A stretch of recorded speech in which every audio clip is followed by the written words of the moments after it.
it's Katie, welcome back to my channel. So I haven't done a tutorial on here for a really long time, so today I thought I would do a tutorial for you guys. So I'm going to be teaching you guys how to do a front handspring. So let's go! Before we get started, make sure to subscribe to my channel and give this video a big thumbs up.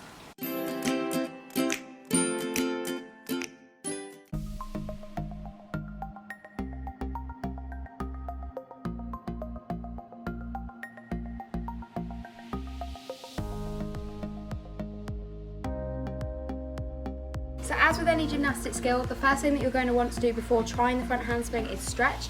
Your front handspring is going to pretty much use every part of your body, so yeah, you're going to need to stretch everything.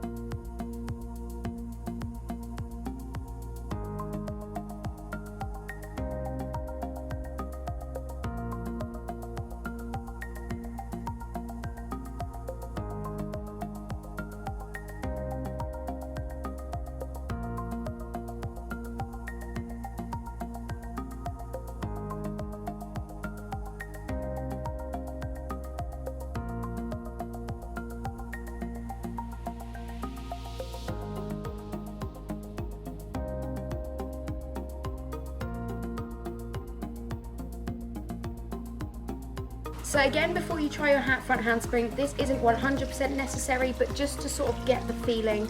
Again, it's not really a skill that requires huge amounts of flexibility, but you may want to have sort of like a handstand drop down into bridge and also maybe a front limber, but it's not 100% necessary that you have those skills in order to do the front handspring.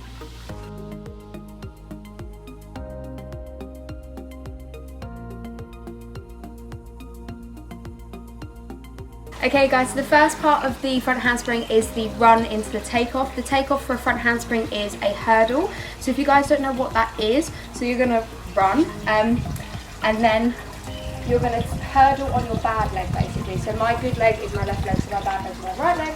So I'll run and then you step on your bad leg and then you hop and you bring your good knee up.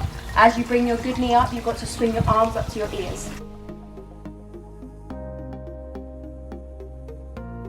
So once you take off your hurdle, you're obviously going to swing your arms up to your ears like this. You'll then obviously leave the floor. And so you'll leave the floor, you'll land back on your bad leg and then step forward into a lunge on your good leg. Obviously that's going to be faster than what I'm doing right now. So you'll run, hurdle, land. Okay, so the second part of the front handspring I would say is the start. So you've run, you've done your hurdle, and you've landed in a lunge position.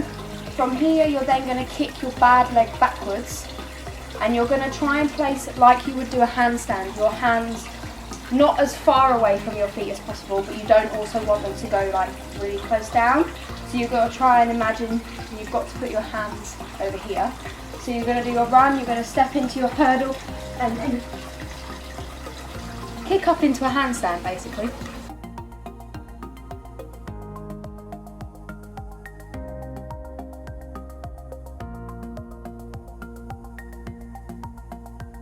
So that part was obviously slowed down. As you push your good leg, so you're going to push into the ground on your good leg, and as you take your back leg back, you want to really kick it.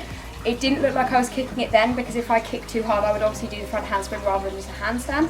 But you really want to dig in with that good leg and push that bad leg back as fast as possible. And then as the legs go backwards, you want to snap them together like you were in a handstand.